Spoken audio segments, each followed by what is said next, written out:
and today's review is going to be on the Azeroth from CoilArt. That's this triple coil RTA tank. You've got a triple coil deck in here. That's 3 coils that you put on there, and that means a lot of flavor. It's got triple airflow as well, a triple adjustable airflow, you see, movable slots. Each one underneath the individual coils comes up, brings that flavor through. Got a choice of tops on here. I've got stainless steel on, that's my personal preference. We'll see in the download all the other stuff that comes.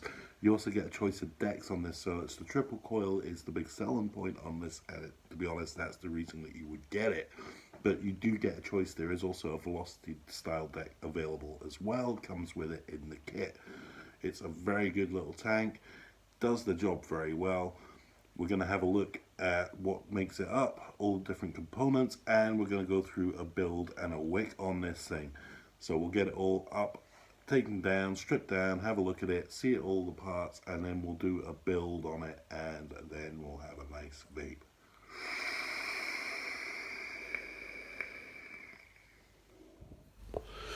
And there she is sitting on top of my ohm meter ready for the fresh build. And here's the velocity style deck I mentioned. Standard velocity style. It's got 2 airflows, one for each coil, and the protruding pin for the 510. I've got the black drip tip on top, but I prefer the stainless steel myself, and that's what I'll put on after the build. So if we take the drip tip off, that just unscrews from the top, and you would refill from that stage. So if we unscrew the chimney section, the chimney and the glass come off. There you can see the kidney shaped holes where you fill your juice, and there's a big large chimney that will bring the flavor up.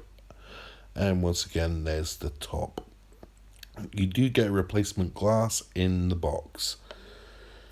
And there we have it. That is the triple coil deck.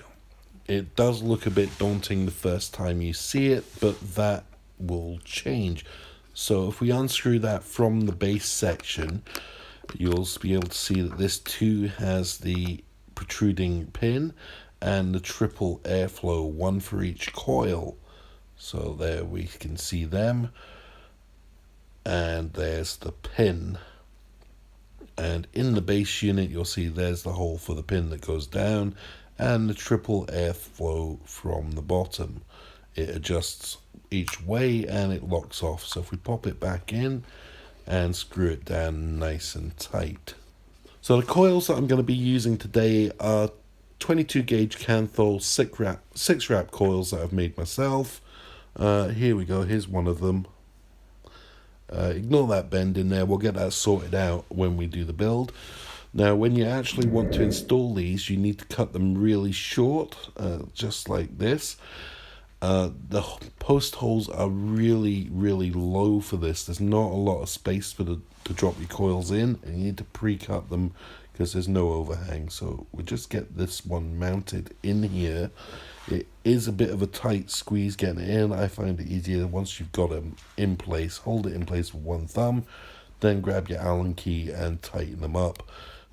The tool that I'm using here is not actually the tool that came with this tank.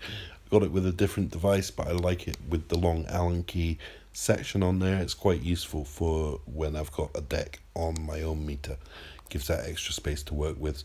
So we'll get this all tightened up, and then we'll get straightened up and we'll get a reading on this one coil. Now as this is a triple coil deck, whatever the reading is, we're going to want to divide it by 3. So let's just get it straightened, and the reading is 0.33. that's spot on. So I've now installed all 3 coils. They're all sitting nicely there. And the reading we're getting, it's getting a 0.14, 0.13 on the ohm meter, which is about what we were expecting with the 0.33 for the single coil.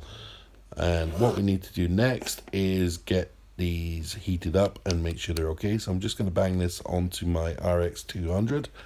This is the device I like using for this purpose. I'm going to do a bit of side fire in here so that we can see. And this is probably the most difficult bit with this deck. Because you've got 3 coils, you want to try and get them heating up equally.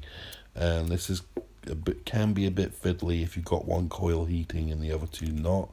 You need to get them heating equally about. So I'm going to give it a quick try here, and that's not quite even. So this can take a little while, so I'm going to pause the recording here while I get this sorted, and we'll come back when I've got it ready to be wicked. So now I've got them all firing evenly. I've got it back on the ohm meter and ready to wick. So I'm going to wick all three at the same time. So I pre-rolled these wicks while it was cooling down, and all I need to do is just pop them through. I'm not too worried about making the ends tight because we're going to end up cutting them off anyhow.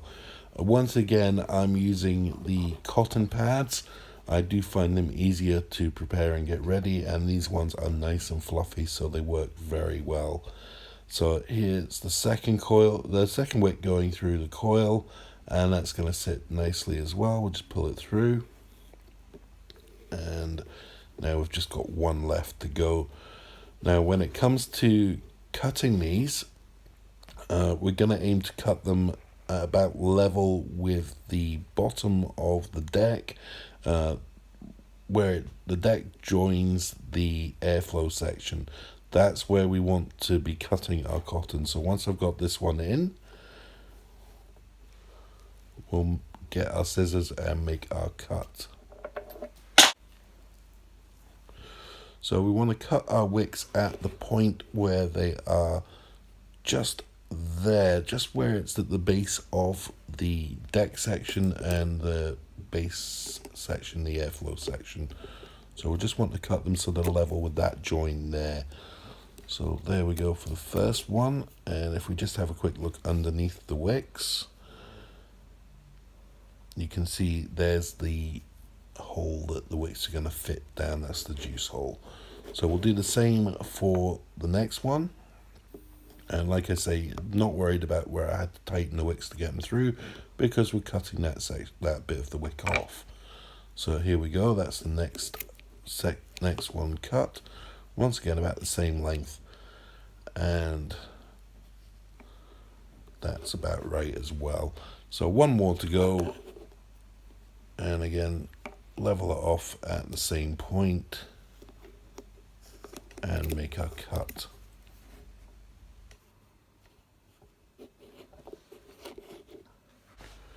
Now the next thing we need to do is fluff out our tails here, make sure they're all nice and fluffy, and extract any of the excess.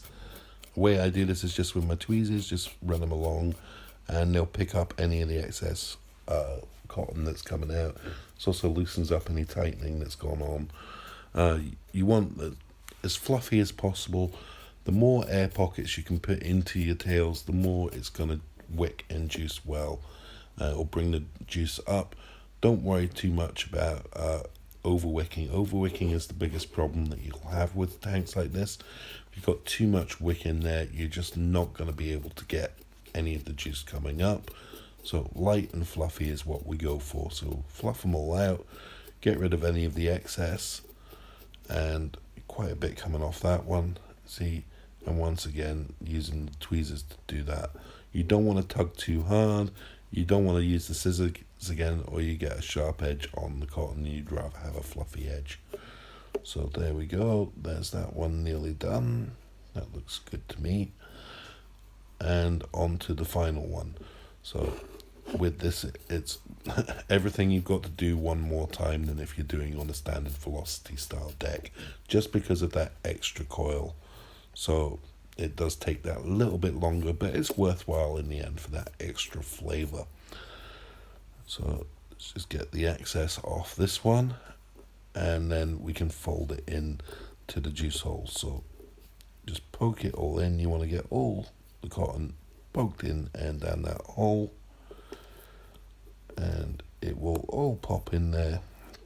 And don't worry about it too much, as long as you've not got any overhanging onto the threads, you'll be fine. And you don't want your cotton protruding out either.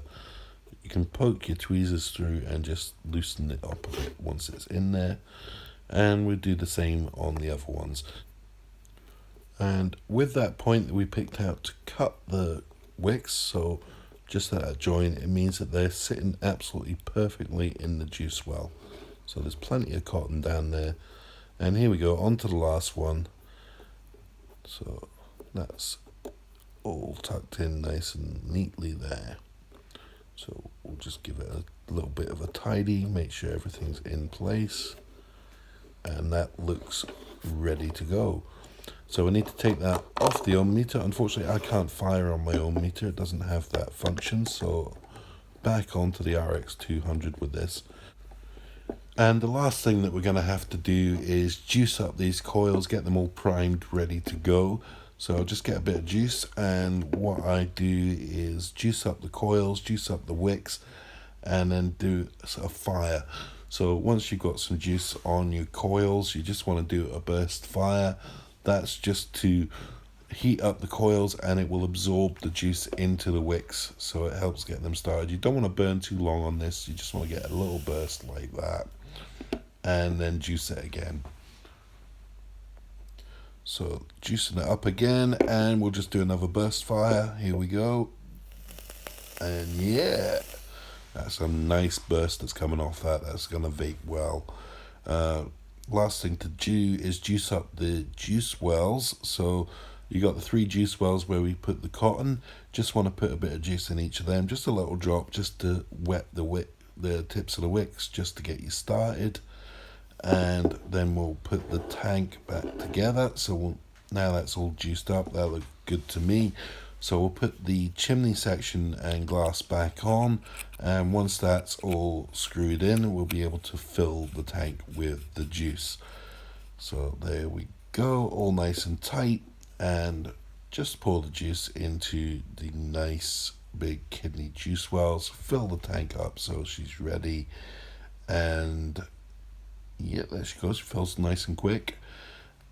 And the last thing to do is pop the chuff cap back on, and then we'll be ready to vape. So here we go. Just pop it on, and I'm going with the stainless steel. So there we have it. That is the Azeroth from CoilArt Triple Coil RTA, and that build on there is working spot on. It's bringing the flavor up. That airflow where it brings it straight up from under the coil and up to you, that's brilliant at delivering that flavor off the juice straight up. Absolutely works a dream. That triple deck makes this device amazing. Not speaking too lightly, as an RTA goes, this has got to be up there as one of the best. Now, there are pros and there are cons on this device. As with any, gonna go through them. Pros, definitely that triple deck. That triple deck is a complete pro on this. The flavor that you get off it is what makes it as good as it is. It's very good at delivering that. You do get a decent amount of cloud off it as well. I'm running this now at, what am I running? 63 watts on that 0.4 build, and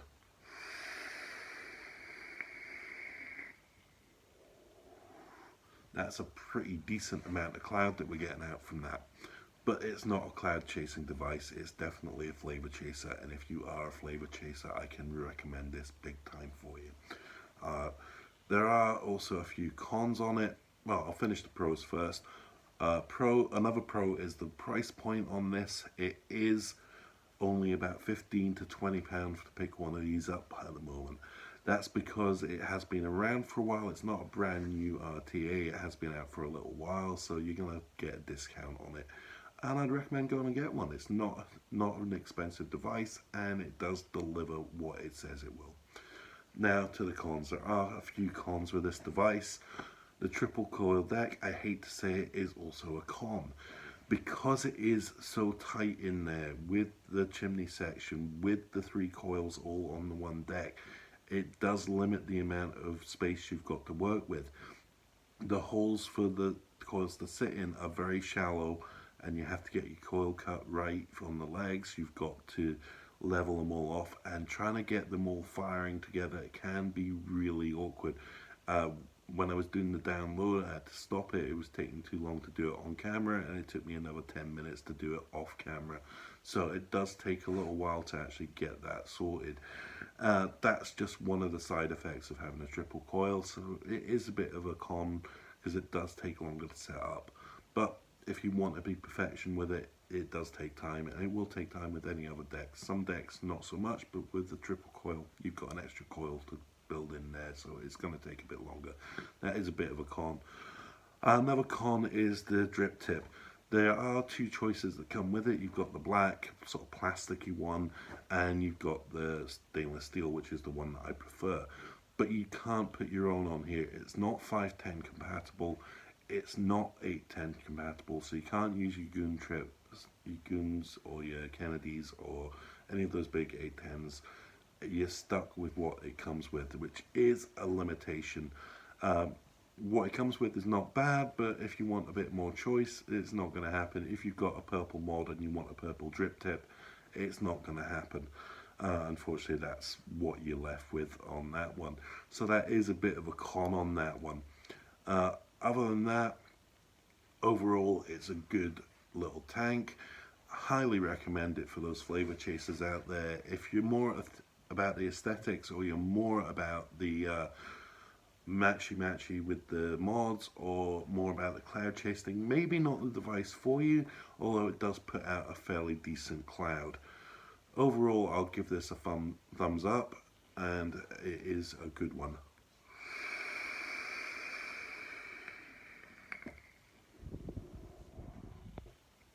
So that was the Azeroth. How was the review for you? I've done a few little things different in this review to the way I've done reviews before, trying some different camera angles, different ways of approaching the review. Leave a comment if you enjoyed what I've done here. If you've got an idea for a way I could improve the review, or the way I'm doing the review, leave a comment saying how I can do that. Any questions, anything that I've missed out, leave a comment as well. Be sure to like and share this video. Subscribe to my channel. I do reviews on vape gear. I do a daily vlog.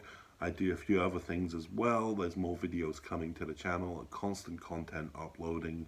Follow me on Twitter. The Twitter is @1purplemongoose. That's @1 purple mongoose. And enjoy, and I recommend this one.